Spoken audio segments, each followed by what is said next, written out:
ঢাকা যেয়ে তারপর দিন শপিং করতে গেলাম, ঢাকার ছোট ফুচকা খেলাম, রাতে ব্যাগ প্যাকিং করলাম। সব নিয়ে থাকছে আজকের আমার এই ভিডিও।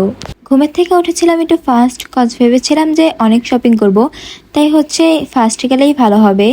তার জন্য একটু আর্লি উঠে গিয়েছিলাম, বাট ওঠার পরে দেখলাম যে বাহিরে একটু একটু বৃষ্টি হচ্ছে অ্যান্ড বৃষ্টির মধ্যে মিরপুর হোপ মার্কেট অফ থাকবে। নাস্তাটা কমপ্লিট করে ফেলেছিলাম, দেন একটু ছাদে চলে যাই।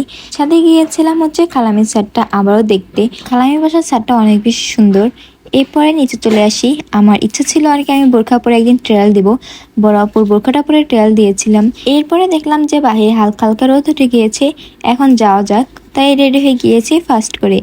দেন বের হয়ে গেলাম আমরা। নিচে যেয়ে দেখি যে আমাদের গাড়ি চলে এসেছে। দেন আমরা গাড়িতে উঠে যাই। প্রায় এসে পড়েছি, ঠিক তখনই অনেক বৃষ্টি নেমে যায়।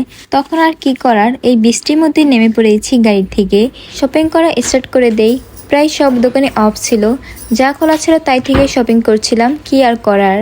আমরা 3 বোন অ্যান্ড আম্মু সমিল অনেকগুলো শপিং করেছি আমরা। দেখো আমাদের ব্যাগে কতগুলো হয়ে গিয়েছে। এর মাঝে আমরা ছোট ফুচকা ট্রাই করেছিলাম। দেন অনেক অনেক শপিং করে বাসা চলে আসি। একটু রেস্ট নিয়েই কি কি শপিং করেছি তার একটা ভিডিও করেছিলাম। কেউ যদি দেখতে চাও কি কি শপিং করেছি তাহলে কমেন্ট করো। এর মাঝে বাবা চলে আসে অ্যান্ড আমরা নিচে চলে যাই বাবাকে রিসিভ করতে। আমরা যেদিন এসেছি আমাদের সাথে বাবা আসেনি, তাই পরের দিন এসেছিল অ্যান্ড তারপরে একটু আমরা ম্যাঙ্গো খেয়েছিলাম। দেন বসে যাই ব্যাগ প্যাকিং করতে।